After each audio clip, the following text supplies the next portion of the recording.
සිව්වසරකට පෙර සිදු වූ මෙම සිද්ධිය මාගේ මතකයේ තවමත් ඇත්තේ මේක සත්‍ය වශයෙන්ම මා මගේ මිතුරා මුහුණ දුන් නිසා වෙනුයි. සාමාන්‍යයෙන් පාන්දර 4ට පමණ අවදි වන මා මගේ සියලුම වැඩ පාන්දර 5 පසුවීමට පෙර නිම කරන අතර එය එදා මෙන්ම අදටත් මාගේ පුරුද්ද වී තිබිණි. මෙම සිද්ධියට මුහුණ දුන් දිනයේද මාගේ සියලුම වැඩ අවසන් කර පාන්දර 5 වන විට මා ගෙයින් එළියට බැස්සේද මද වේලාවක් එළිමහනේ ඇවිදීමටය. ලාවට එළිය වැටී තිබූ අහස අඳුරු නිල් පාටක්ගෙන තිබෙන අවටින් ඇසෙන රැහැයි හඬ අවට පරිසරයේ නිසල්මන් ගතිය නැති කරන්නට විය. ලා මීදුම පරිසරයේ පුරා විසිරී පැතිර ඇත. ජංගම දුරකථනයට අතටගත් මම හෙමින් බොරළු පාර දිගේ ඉදිරියට පියන ගන්නට විය. ජංගම දුරකථනයේ ඩේටා ඔන් කර තත්පර කිහිපයක් යත්ම මට WhatsApp පණිවිඩයක් ආවේය. ඒ මා මිත්‍ර දිව්‍යාංජලගෙන්ය. ලයියා ඔබ කොහෙද ඉන්නේ? ඉක්මනට මාව හම්බෙන්න වරේ. මට සුපිරි ටෙක්නික් එකක් අහුණා. යනුවෙන් පණිවිඩයේ සටහන් විය. ඒ වන විට මා ඔහුගේ ගෙදරට ගෙවල් කිහිපයකට නිහානයි කාර්ය විදිමින් හිටියේ. ඔහොම ඉඳහන් මම ඉක්මනට එන්නම්. මම ඔහුට රිප්ලයි එකක් යවා ලහිලහියේම දිව්‍යාංජනලාගේ ගේගාවට ගියා. ඒ වන විට ඔහු ඔවුන්ගේ ගේට්ටුව අසලට වී බලා සිටියේ. මොකෝ සීන් එක? මම ඇසුවේය. ඔන්න මම ඔබට අලුත් අයිඩියා එකක් හොයාගත්තා. ඒක ඇහුවාම ඔබට පිස්සු හැදෙයි. හරි කියපන්ක බලන්න මොකද්ද කියලා. මෙහෙමයි බං. මම ඊයේ රෑ හොල්මන් ෆිල්ම් එකක් බැලුවා. ඒකේ හොල්මන් එක ගනුදෙනු කරන්න මාර ටෙක්නික් එකක් තිබ්බා. ඉතින් දැන් ඔබටත් ඕනේ ක්‍රම අත්හදා බලන්නද? එහෙම නෙවෙයි බං මම කිව්වේ. උඹ ඉතින් ඕවා ගැන දන්නේ කානේ. අපිත් ආසයි පොඩ්ඩක් කුතුහලය දනවන දෙයක් කරන්න. ඒ වගේ ඒකයි බං කිව්වේ. හරි මේ අහපන්කෝ. ජීවත් වෙලා ඉන්න අපිට මොන හේකටද බං මැරිච්ච උන් එක්ක ගනුදෙනු? ඕවා මහ භයානක වැඩ බං. පොඩ්ඩක් මිස් වුණත් ඇති බෙල්ල ගහලා යන්න. ඔන්න ඕක අතෑරලා දාපන් බං. අපි අද හවසට සෙට් වෙලා ක්‍රිකට් පාරක් ගහලා ආතල් එකේ ඉඳලා ගෙදර යන්න බං. හරි උඹට බයයි නම් කියපන් කෙලි. මැච් එකක් ගැන නෙවෙයිනේ මෙතන කතා වුනේ. මට හවස් වෙන්න කලින් උඹේ තීරණය ඕනේ හරිද? මේ අහපන් බයකට නෙමෙයි කිව්වේ. ඔය දේවල් කරන්න ඒ දේවල් ගැන හරි දැනුමක් තියෙන්න ඕනේ බං. ඉතින් ඔබට ඒක නැද්දයි? අනේ බං උඹ එක්ක වාද කරන්න ඕනේ නෑ. හරි මට දැන් කියපන් උඹට හොල්මන් බලන්නද ඕනේ? ඕ මොකටද? මට දැනගන්න ඕනේ උඹ බයිලා ගහනවද නැත්නම් ඇත්තටම ඔබ වැඩෙද්ද කියලා. මොකක්? එතකොට මේ උඹ හිතන්නේ මං දන්න දේවල් බොරු කියලාද? හරි දිවා ලෑස්ති වෙන්න එහෙනම්. මම උඹට පෙන්නන්නම් මම දන්න දේවල් වලින් පුංචි දේවල් ටිකක්. හැබැයි උඹට විතරයි ඕනේ.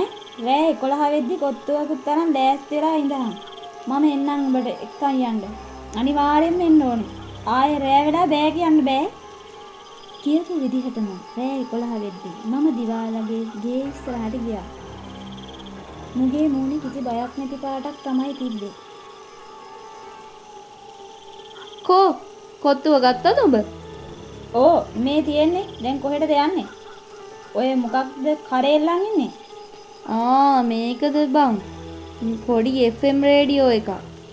ඒ මොකටද බං? FM රේඩියෝ එකක්? හොල්මනක් කෙනකල් සින්දු අහන්න බම් මේක ගෙනාවේ. එහෙමද? හාකෝ. දැන් අපි කොහෙටද යන්නේ? අපි දැන් යන්නේ පැල්පිට කනත්තට. මොකක්? කනත්තට? ඒ මොකයි බං කනත්තට යන්නේ? ඇයි උඹට දැන් හොල්මන් බලන්න ඕනේ කිව්වේ? ඇයි උඹට බයද? නෑ. කියමින් බයමුස සිනහවක් දිවා මට පෑවේය. දිවා යන ගමන් අපේ ගේ ඉස්සරහා ගේට්ටුවේ පොඩි බෑග් එකක් එල්ලලා ඇති. ඒකත් පරිස්සමට අතර ගනින්. බින්දෙන දේවල් තියනවා. ඒකයි. මාගේ අදහස දුවේ මාහට මාගේ මිත්‍රයා එල්ල කළ අභියෝගය ඕනෙමටත් වඩා හොඳින් සාර්ථක කර ගැනීමය. අපි දෙදෙනා මාගේ යතුරුපැදියේ නැග අපේ ගෙවල් වලට කිලෝමීටර් 8ක් පමණ ඈතින් නැති පැල්පිට සුසාන භූමිය කරා ආතර එහි ගේට්ටුව වසා දමා තිබිනි. ප්‍රාදේශීය කනත්තක් නිසා මේ මුරකරුවෙක් නොවුවත් මේ කනත්ත සෑහෙන කලක පටන් පැවතෙන්නක් විය. වර එක අපේ ගෙදර අම්මා මාහට පවසා සිටියේ මේ භූමියේ අවුරුදු 400ක් තරම් ඈත අතීතයක සිට මිනී වැරලීමටත් ආදාහනය කිරීමටත් භාවිතා කර ඇති බවක්ය.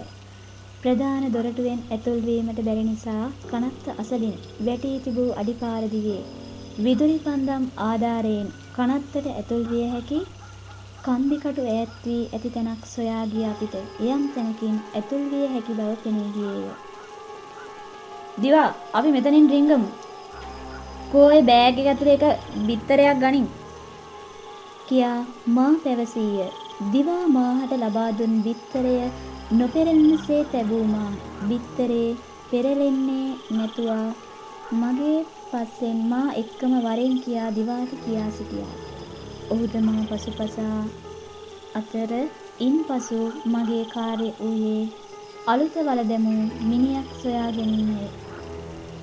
අලුත හැරූ පස්වලින් අලුත් වලක් හඳුනාගත් අප දෙදෙනා ඒ වල මතට නැග බෑගයේ තිබූ පන්දම් දෙකක් ගෙන ඒවා ඇවිදූ අතර ඊට අඩි 6ක් යටින් නැති මිනියේ හිස දෙසට වන්නට එක පන්දමකුත් පතුල දිසට වන්නට තවත් පන්දමකුත් එන වලමක වැඩ අවසන් කරේය.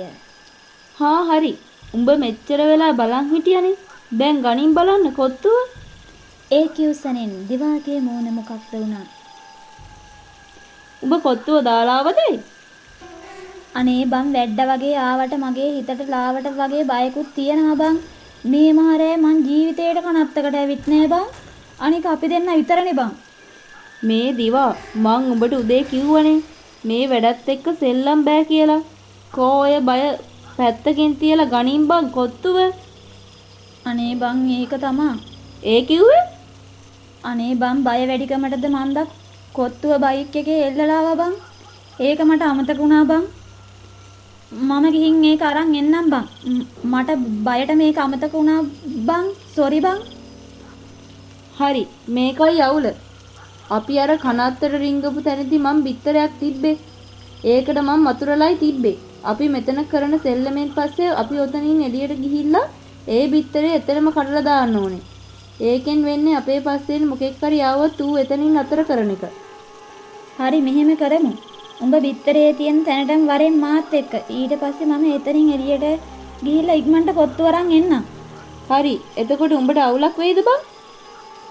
හරි මම ඒක ඇවිත් කියන්නම්කෝ. කියමින් කම්බි වැටෙන් රිංගලා එළියට ගියා. බයික් එක ළඟට යනකොටත් ඒ වටපිටාවම මහා අමුතු ගඳකින් පිරීලා තිබ්බා.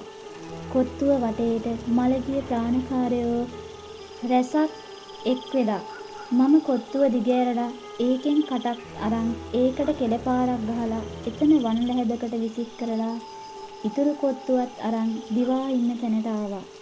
සිතේ මං කනත්ත ඇතුළට ඇවිත් ඌට විස්තර කරා. එහෙම්මම වල උඩට ඇවිත් දිවාගේ අතට මම පිරිත් පැන් බෝතලයක් දීලා මට බැරි වෙලාවත් මොකෙක් හරි ආවේශ වුණොතින් ඉතිබීසෝ ගාතාව කියා මේ වතුර මට ඉහලා මාව සාමාන්‍ය තත්ත්වෙට ගනින් හරිද? දිවාගේ උරහිසට තට්ටු කළා. දිවා බය මුසුමුහුණින් ඔළුව හෙලෙව්වා. "ඒ වරෙන් දැන් මේ කොත්තුව කමු" කියා වල උඩ වාඩි වී කොත්තුව දිගහැර පසකින් ඔන් කරගත් FM රේඩියෝ එකද තබා ඒ කිසිවක් නැසන අන්තයක් කරා ඒ සුසර කර දෙපසින් හඳුන් කූරු දෙකක්ද පත්තු කර කොත්තුව කෑමට පටන් ගත්තේ. මටත් ඕනේ කියමින් කාගේදෝ ගොරෝසු හඬක් මාහට අපහැදිලි අයුරින් නැසින. "දිවා උඹට ඒක ඇහුණද?" මොකද්ද බං? දිවාට එය නැසුණු නිසා මා රේඩියෝව ඔහුගේ පසුපසින් තැබුවේය.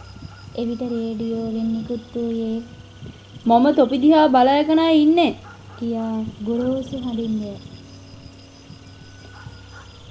"දිවා මම ඔන්න උඹට අවස්ථාව අරන් දුන්නා මළගිය ප්‍රාණකාරයෙක් එක්ක කතා කරන්න."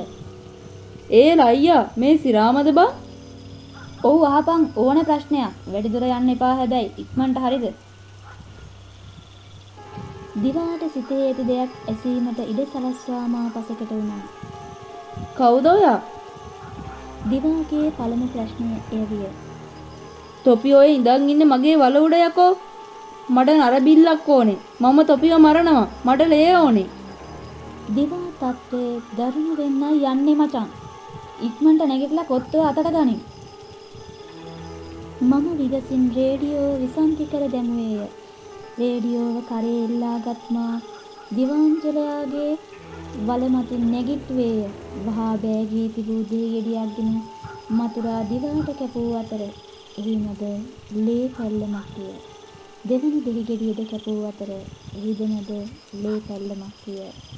දෙවන දෙහි ගෙඩිය බෑගයෙන් ඉවතට ගත්නා. මේ ආපන් දිවා. ඔබ මොන දේ වුණත් හිත බය කරගන්න එපා. උඹට මම ඉන්නවා හරිද?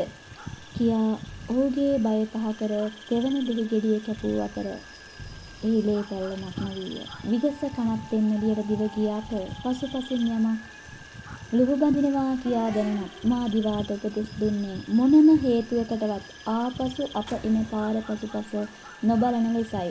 විගස කනත්තෙන් එළියට පැමිණි අප ඇතුල් වීමට පෙර එහි තිබූ බිත්තරය පාවා කුඩු කර දමා විගස යතුරු පැදියට ගොඩ විය.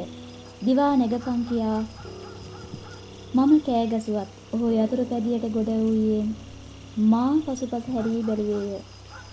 අඩේ දිවා යකෝ වරෙන් මෙහෙ. නැවත යතුරු පැදිය නැවැත්වූ මා දිවා ළඟට දිව ගියේ වේගයෙනි.